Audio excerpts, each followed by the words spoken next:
අක්මීමන ප්‍රදේශයේ බන්ධනාගාර නිලධාරියෙකුට මෙතනවීමක් කරා. ඊට පස්සේ දැන් හිටපු පොලිස් නෑ. තාමත් ඉන්න පොලිස්පතිතුමා හොයාගන්න නෑ. ඒකෝට මේවා ජාතික ආරක්ෂාවට බද්ධ වෙන්නේ නැද්ද කොහෙද? පැහැදිලිව මේක තමයි මම කියන්නේ. ඒකවල මම ඒක තමයි ඉස්සෙල්ලා කිව්වේ. දැන් මම හිතනවා රටේ ජනාධිපතිතුමා ජාතික ආරක්ෂාවට තර්ජනයක් නැහැ කියන එකෙන් අදහස් කරන්නේ නැත්තේ වෙන දෙයක් ඔළුවේ තියාගෙන. කියන්නේ ත්‍රස්තවාදය දැන් නැහැ. එහෙම නැත්නම් රටේ භෞමික අඛණ්ඩතාවයට ප්‍රශ්නයක් වෙන්නේ. ඔය වගේ දේවල් ඔළුවේ තියාගෙන ඉතුමා උඩින් කතා කරනවා. හැබැයි ඇත්තටම ජාතික ආරක්ෂාව යන කුමක්ද? ජනතාවගේ ආරක්ෂාව තමයි රටේ ජාතික ආරක්ෂාව කියලා අපි හඳුන්වන්නේ. ජනතාව ආරක්ෂාව මුලින්. එතකොට රටේ ඔබ කිව්වා වගේ ඊයේ මේ බන්ධනාගාර නිලධාරියෙක්ට වෙඩි තියලා තියෙනවා. ඒක ඇත්තටම මේ වෙලාවේ ස්ටේබල් නම් දැන් මේකෙන් කවුරු යනවා හරි ඒකට ආණ්ඩුවට කරන්න දෙයක් නැහැ. ආණ්ඩුවට කරන්න දෙයක් නෙවෙයි. පිටරට තියෙනන් හරි මිනිස්සේ මේ දැන් ඉස්සරහට එන්නේ නිවාඩු කාලයක් නැවතත් එනවා. එතකොට ගොඩක් වෙලාවට මේ අපි ගණන් ගන්නේ සම වැකේෂන් කියන එක එන්නේ පිටරටවල් වල මේ කාලේ දැන් ඉස්සරහට මාස දෙක තුනේ. ඕන් බලන්න මේ වෙලාවට එක්කෝ රටවල කොහේ හරි ඇවිදින්න යන්නේ. එතකොට සාමාන්‍යයෙන් දැනට සංචාරය කරන්න හොඳ රටවල් විදිහට අපේ රට හඳුනන රටක්. එතකොට ඔබ හිතන්නේ මේ වගේ නිවුස් එළියට යනකොට මිනිස්සු බලන්නේ පළවෙනි ආරක්ෂාව රටක් ඇතුලේ. ආරක්ෂිත රටක් ඇතුළට මිනිස්සු එයිද පිටරට මිනිස්සු. එතකොට මේ දැන් මේ ගොඩක් අය මාලිමාවට කමෙන්ට් දාන ගොඩක් අය කියනවා මේ එකිනෙ දෙන්නේ මැරුණයි කියලා නැත්නම් මේ පාතාලකින් මැරුණයි කියලා පරණ පාඩුවක් වෙන්නේ නැහැ වෙනවා. මොකද මේ කිසිම විදියකින් මේ ප්‍රශ්න නැති එහෙම නැත්නම් මේ නීතියට ක්‍රියාත්මක රටවල් වල ඉන්න මේ සාමාන්‍ය හොඳ රටවල් වල ඉන්න මේ විදේශික සංචාරකයෝ අපේ රටට පැමිණෙනකොට ඒගොල්ලන් බලාපොරොත්තු වෙන්නේ පළවෙනිද ආරක්ෂාව. ඒගොල්ලන්ගේ ආරක්ෂාව. එතකොට මෙවැනි තත්ත්වයක් යටතේ හැමෝම බය වෙනවා. මේ රට ඇතුලේ රටේ මේ උසාවිය ඇතුලේ වෙඩි තියනකොට රටේ නීතිය ක්‍රියාත්මක කරන එහෙම නැත්නම් නීතිය ක්‍රියාත්මක කරන අංශවල උදවියට වෙඩි තියලා දානකොට මිනිස්සු බය වෙනවා. ඉතින් ඒ වගේම තමයි මේ தත්ත්වය මේ සමහර කෙනා මේ தත්ත්වය අද ඊයාප එකක් නෙවෙයි කියලා. ඒක ඇත්ත. හැබැයි මේගොල්ලෝ ඒ දේවල් වෙනස් කරනවා කියලා ආපු කට්ටිය මට මතකයි අනුපාත්චාරයක් මැතිතුමා ඔය විදිහටම විපක්ෂීය മന്ത്രിවරයෙක් වෙලා ඉන්නකොට කිව්වා රටේ මිනිසුන්ගේ ජීවිත ආරක්ෂා කරන්න බැරි නම් ඒ ආණ්ඩුවෙන් වැඩක් නැහැ කියලා. ඉතින් අපිට කියන්නේ ඒකම තමයි. ඉතින් ඒ හින්දා අපි කියන්නේ මේ පොලිසිය ඉතාමත් දක්ෂ පොලිසියක්. මම හිතන්නේ නෑ මේ වෙලාවේ පොලිසිය කොස්තාපලුත් දන්නේ නැති දේශපාලන දෙන්නකොන් කොහෙද හිටියේ. හැම පොලිසියකම ජීවත් වෙන කොස්තාපල් මහත්තයෙක් දන්නවා දේශපාලන කොහෙද හැංගිලා ඉන්නේ කියලා. මේගොල්ලෝ නීතිය ක්‍රියාත්මක කරන්නේ. මම කියන්නේ ඇයි කියලා. තිරානලස් කියලා කියන්නේ දේශපාලන තිරානලස්ගේ ගෝලයනේ. තිරානලස් කියලා කියන්නේ මේ ආණ්ඩුවේ ඉන්න ළඟම මිත්‍රයා. මම ඔබෙන් එක ඉල්ලීමක් කරන මාධ්‍යවේදීන් විදිහට නලින්ද ජයතිස්ස මැතිතුමා, එහෙම නැත්නම් විමල් රත්නායක මැතිතුමා, විජිත හේරත් මැතිතුමා, ඒ ඔක්කොම වගේ අනිත් පැත්තෙන් අනුමානිසායක මැතිතුමා. මේ කට්ටියගෙම වෙලාවක ප්‍රෙස් එකක් වෙලාවට අහන්න තිරානලස් කියන චෝදනාව දන්නවනේ. තිරානලස්ගේ චෝදනාව වලට ඇයි තිරානලස්ව අත්අඩංගුවට ගන්න නැති කියලා. අහන්න කවදාවත් ලියලා තියාගන්න. තිරානලස්ව කිසිම දවසක අත්අඩංගුවට ගන්න. ඒගොල්ලන්ගේ නිකන් අහන්න ඩල්ලි සිරිසෙන්ටයි බය කියලා අහන්න ඒගොල්ලන්ගේ. ඇයි ඩල්ලි සිරිසෙන්ට ගිහින් ඉවර වෙලා මාධ්‍ය ඉස්සරහා මේ මේසට හයියෙන් ගහලා ඩල්ලි සිරිසෙන්ට සද්දදාලි ඉවර වෙලා තාව වෙනකන් හාල් මිල පහට දාගන්න බැරුනේ ඇයි කියලා අහන්නේ. කවදාවත් ඒගොල්ලෝ කිව්ව උත්තරයක් නෑ. මාධ්‍ය විද්‍යාව හැටියට නිකන් තිරානලස් කියන නම කියන්නේ ඔබ. ඔය ඉන්න මේ මාධ්‍ය ප්‍රකාශකතුමා ඇතුළු ඒ කණ්ඩායම මොකක්ද කියන්නේ කියලා බලන්න. ඉතින් ඒ හින්දා මම නම් හිතන්නේ තිරානලස් ඉන්නකම් දේශබන්දු හෙට අනිද්දාට බාර වෙයි. එයා කියලා තියෙනවා යා අත්අඩංගුවට ගන්න එපා කියලා. තිරානලස් ඉන්නකම් දේශබන්දු ශක්තිමත් මේ ආණ්ඩුවේ ඉන්නකම් දේශබන්දු ශක්තිමත් නිසා මේ ආණ්ඩුවේ ඉන්නකම් තිරානලස් ශක්තිමත් තිරානලස් ශක්තිමත් නිසා දේශබන්දු ශක්තිමත්. ඒක තමයි කියන්නේ. ඒ කියන්නේ දේශබන්දු අල්ලන්න හම්බෙන්නේ නැහැ. මේමයි පොලිසිය නම් ඉතින් අල්ලන එකක් නැහැ. කියන්නේ හිටපු පොලිස්පතිනේ තාම නේද? තාම පොලිස්පතිනේ නේද? තාම පොලිස්පති හිටපුත් නෙවෙයි. පොලිස්පති අල්ලන්න try කරනවා පොලිසිය. ඔබ හිතනවාද මේ පොලිස්පති ඉන්න සැගවිලා ඉන්න තැන පොලිසිය දන්නේ නැහැ කියලා? මොන බොරු කතාවද එකට වැඩ කරපු මිනිස්සු රටේ පොලිස්පති. මේ දැන් මේ කොච්චර මේ පොඩි භූමි ප්‍රමාණයක් ඇතුලේ. නෑ ඒගොල්ලෝ ආණ්ඩුවේ ඇමතිවරු කියනවානේ දැන් මේ ගෙවල් කීප දෙනා චෙක් කරා ඒගොල්ලොත් ඔය ඊරයිල මාධ්‍යයට අදහස් දක්වනවා මේගොල්ලෝ ගෙවල් චෙක් කරනවා. ඒ ගෙවල් චෙක් කරනකොට තිරානස්ටි ගෙදර චෙක් කරන්නේ කියන්නේ කොහොමද? නලින්ද ජයසිතුම කියනවානේ මේ එහෙම ඉන්න තැනක් දන්නවනම් ඕගොල්ලෝ කියන්නේ ඇයි කියන්නේ නැත්තේ කියලා එහෙමත් කියනවා. එහෙමයි මම දන්නේ නැහැ. මට සැකයක් තියෙනවා. මම නම් දන්නේ නැහැ. හැබැයි මට සැකයක් තියෙනවා සමහර තිරානස්ටි ගෙදර ඉන්නවත් දන්නේ නැහැ. එහෙම සැකයක් මට තියෙනවා. දේශපාලන හැංගිලා ඉන්නවත් දන්නේ නැහැ. ඒ වගේම දැන් මේ ආණ්ඩුවටත් මේ ආණ්ඩුවටත් අමතක වෙච්ච දෙයක් ජාත්‍යන්තරයෙන් හඳුන්වලා ඒ කියන්නේ මේ මතක් කරලා දුන්නා. මේ ඔබතුමියගේ කලින් නායිකාව දෙන්නෙක් මේකට ඈඳෙන නායිකාව සහ නායකයෙක් බටලන්ද කොමිසම වාර්තාව සම්බන්ධව. මේ ආණ්ඩුවට මේක අමතක වුණාද අමතක කරාද? ඒ කියන්නේ මේ ආණ්ඩුව අමතක කරා කියලා කියන්නේ මං අහන්නේ දැන් ඒක මතක් කරලා දුන්නේ ජාත්‍යන්තරයෙන් මෙච්චර දැන් දවස් ගාණක් ගිහිල්ලා.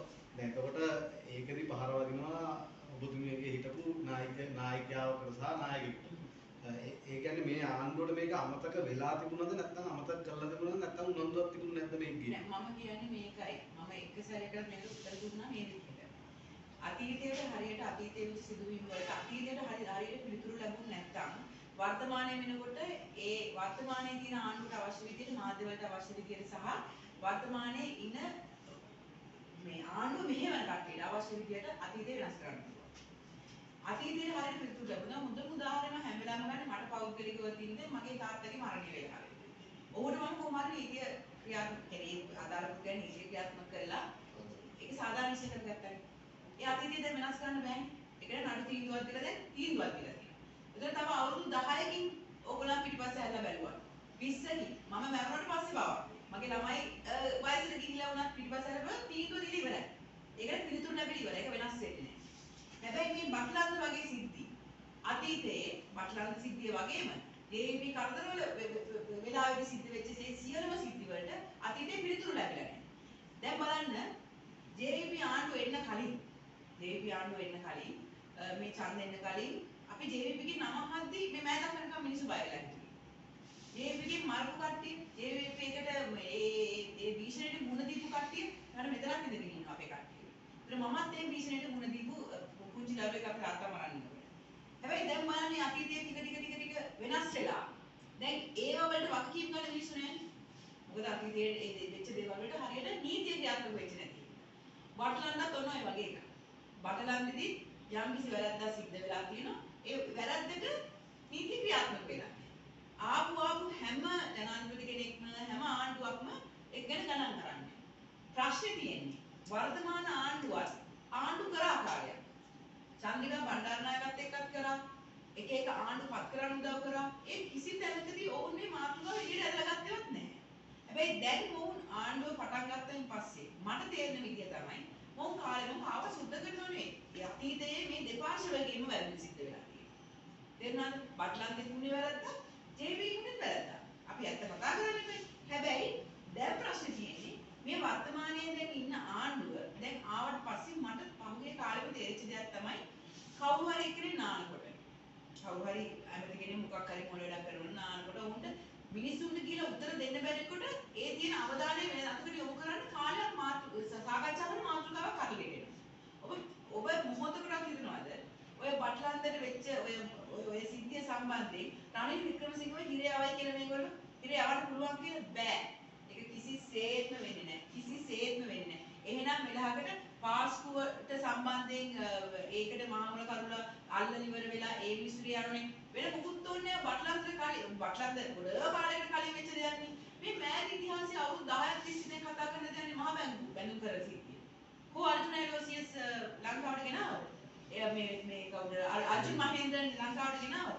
අර්ජුන් මහේන්ද්‍රන් ලංකාවට දෙන්නේ නැහැ කියලා සද්ද දාලා සිංගප්පූරු ආණ්ඩුව කියනවා අපි දෙන්නේ නැහැ කියලා. එතකොට අර්ජුන මහේන්ද්‍රන්ව ලංකාවට ආණ්ඩුව ගත්ත ගමන් ජනාධිපති වෙච්ච ගමන් කණේ නැතන් ඉන්නේ කියලා කියපු අනුරුකුමාර දිසානායක මහත්මයා ඒක දැනගෙන හිටියේ නැද්ද? ශ්‍රී ලංකාවයි සිංගප්පූරුවයි අතර එහෙම වැරදිකරුවන් ලංකාවට ගෙන්වා ගැනීමේ නීතියක් නැහැ කියලා. ඒ කියන්නේ දැන් අපි වෙනත් රටවල් වල මිනිසුන් ගහගෙන තියෙනවා. ඒ අපේ රටට යම්කිසි අපරාධයක් කරපු වංචාවක් කරපු මිනිස්සු මේ රටක ඉන්නවනම් ඒ පුද්ගලයන්ට ලංකාවට ගිහලා නීතිය ක්‍රියාත්මක කරන්න පුළුවන් තත්ත්වයක් තියෙනවා කියලා එවැනි තත්ත්වයකට යම් රටවල් එක කිවිසුම් ගන්න. අපි සිංගප්පූරුවත් එක්ක කිවිසුමක් නැහැ. ඒ හින්දා අපිට සිංගප්පූරු වැසියෙක් අපේ ලංකාවට ගේන්න බෑ.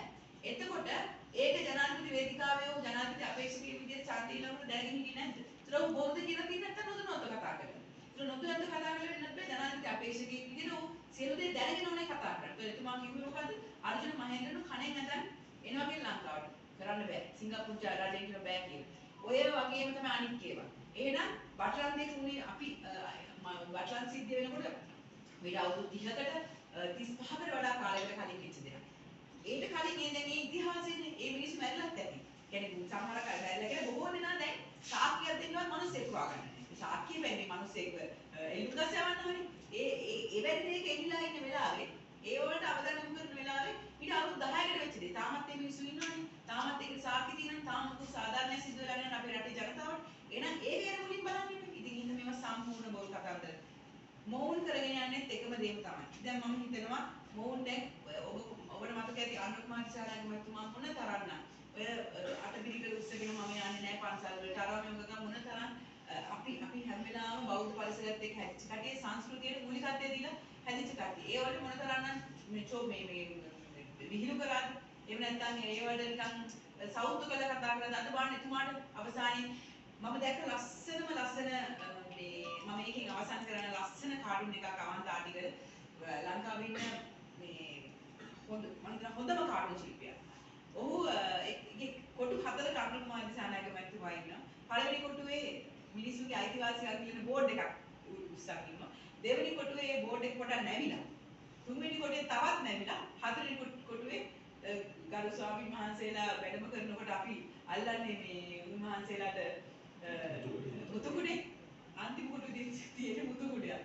හරියටම අනුර කුමාර දිසානායක මහත්මයාගේ මේ ජර්නි කියන්නේ ගමන ගැන හරියටම සටහන් කරේ අවන්ත ආටිගල මහත්මයා. ඉතින් ඒක බැලුවොත් එහෙම ඇත්තටම මිනිස්සුන්ට තේරෙයි කොතනද අපි ඉන්නේ මොනවද මේක කරන්නේ කියලා. පළස්සම් මේ ප්‍රාදේශීය